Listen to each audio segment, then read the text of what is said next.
A Barcelona ens hem posat la salut mental al cap.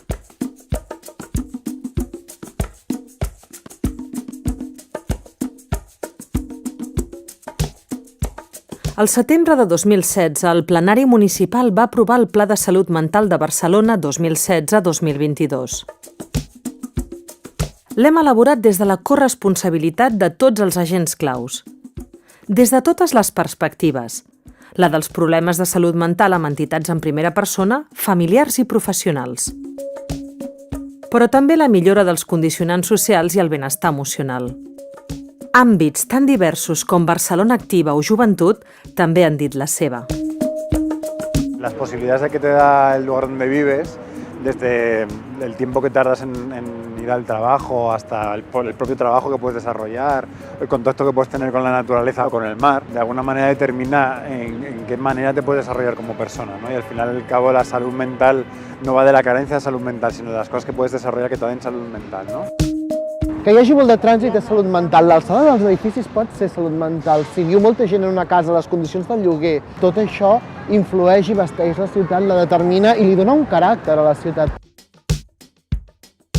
Crear un nou discurs centrat en la salut i en les característiques que ha de tenir la ciutat per generar salut mental i benestar psicològic, això és molt important. Aquesta és la taula de salut mental del districte de Sant Andreu i la idea és convocar totes les entitats que treballen en salut mental i amb iniciatives d'inserció, salut, educació, tot el que seria institucions implicades en aquesta tasca tan important. És la idea de presentar-nos, de conèixer-nos, de fer inèrcies, de col·laborar junts. El coneixement personal és absolutament important, senzillament per un tema, perquè si ens coneixem, confiem. I la confiança és el que permet sortir-te del teu servei, superar el discurs de la competència. Em compet, és un tema meu, és teu, l'hauries d'agafar tu. Pretén una altra lògica, i és què és comú, què podem fer en comú, més enllà del que fem cadascú al nostre servei. Quan una ciutat es preocupa com de la salut mental de totes les persones que la conformen, la ciutat canvia, s'omple de vida, s'omple de colors, no? És molt interessant que hi hagi associacions com aquestes, perquè crec que és necessari que el tema de salut mental s'obri al barri.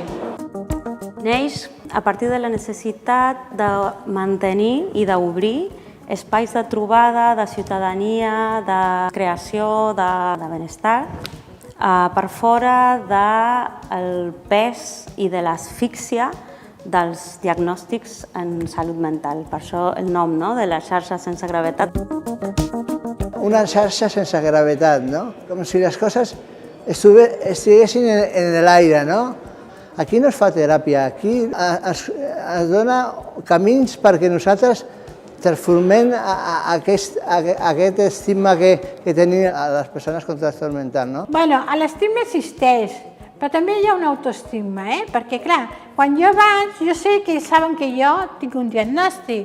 I llavors al principi és com que ells estan un poc incòmodes i jo estic una poc incòmoda, perquè tinc que demostrar que jo no soc violenta, perquè és el que diu la televisió, jo no soc agressiva, jo em comporto correctament com ells.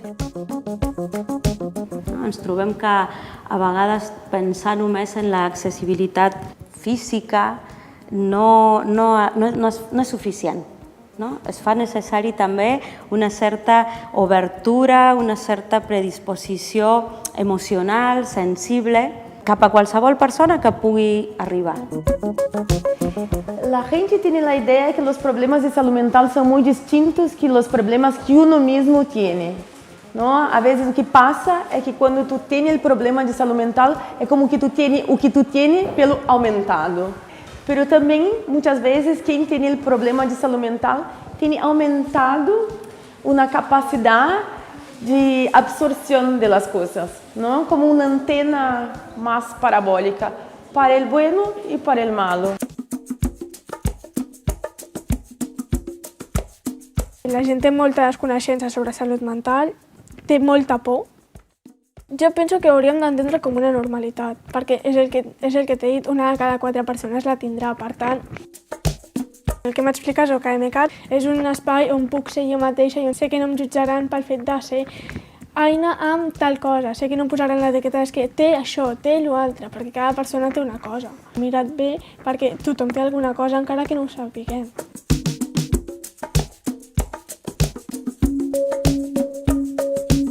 El servei és un programa que està dirigit a joves d'entre 12 i 22 anys, de caràcter totalment obert, accessible i en llocs, en espais d'ús juvenil habitual, com pot ser un centre cívic. Sense cita prèvia poden venir i explicar, dir o preguntar sobre el malestar que ells estan tenint.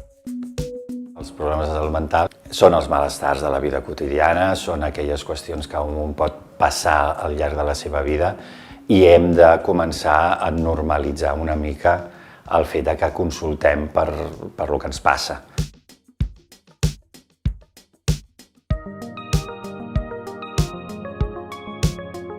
Cada persona que arriba al programa té un referent, una persona tècnica que és la referent durant tot el procés. Depèn del moment en què estigui la persona, farem un tipus d'activitats o altres. Com aquesta que hem vist avui, venen a prestar un servei amb una entitat del districte aquí de Sant Andreu. A l'hora que presten un servei, ells estan aprenent una sèrie de tècniques, estan adquirint una sèrie d'habilitats que els serà útil per després continuar el seu procés d'inserció laboral. Luego, antes de venir, tenía una imagen distinta de lo que era y cuando vine aquí me cambió el chip, me empezó a gustar, hice amistades. En verdad estoy un poco triste porque es el último día. I bueno, me vaig donar compte que a molts els passa el mateix, no? El grup aquest me va donar la visió de poder entendre el meu fill a dintre de casa.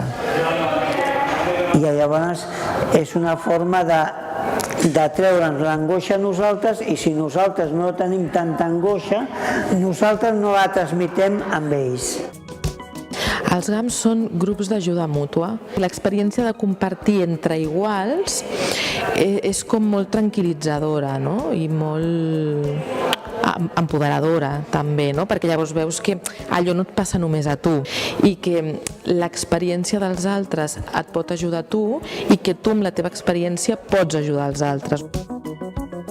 Tots tenim problemes, tots. Llavors, com que les persones visquem amb emocions, necessitem treballar-les. Tindre un punt de trobada que tu puguis treballar per tu millorar com a persona, això és molt important. Jo abans pujava i jo anava a les dues crosses, però va arribar un moment que vaig caure a l'escala. I de llavors que em van confinar aquí, 6 mesos aquí he estat sense sortir, fins que ha vingut aquell de la cadira. Hi ha persones que tenen només un fill, però han fet tota la vida al barri i coneixen a tots els del barri, com el cas del senyor Elenio, que és sortir i és alegria pura.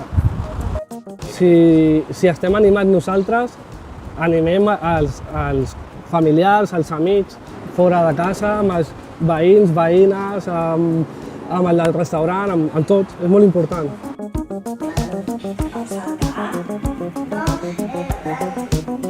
L'1-2-3 Emoció és un programa d'educació emocional que bàsicament el que pretén és promoure el benestar emocional i la salut mental i també prevenir conductes de risc i comencem a edats molt primerenques. En definitiva seria com una prevenció primària universal, no? Davant les dificultats de la vida, és a dir, a nivell de salut, a nivell de convivència, a nivell de civisme. Les emocions s'han de sentir. Quan parlem de treballar les emocions, el que ens referim és a dedicar un espai a pensar-hi una mica.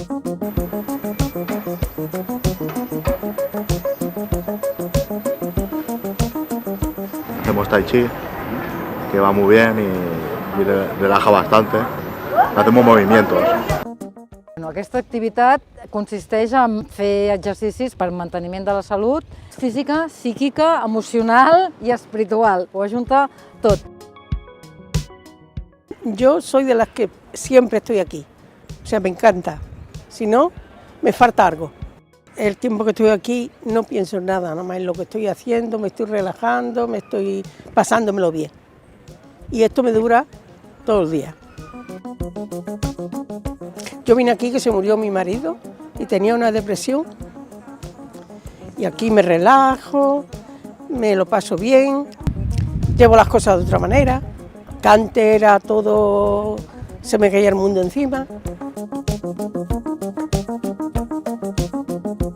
Una de cada 4 persones hem conviscut, convivim o conviurem amb un problema de salut mental al llarg de les nostres vides.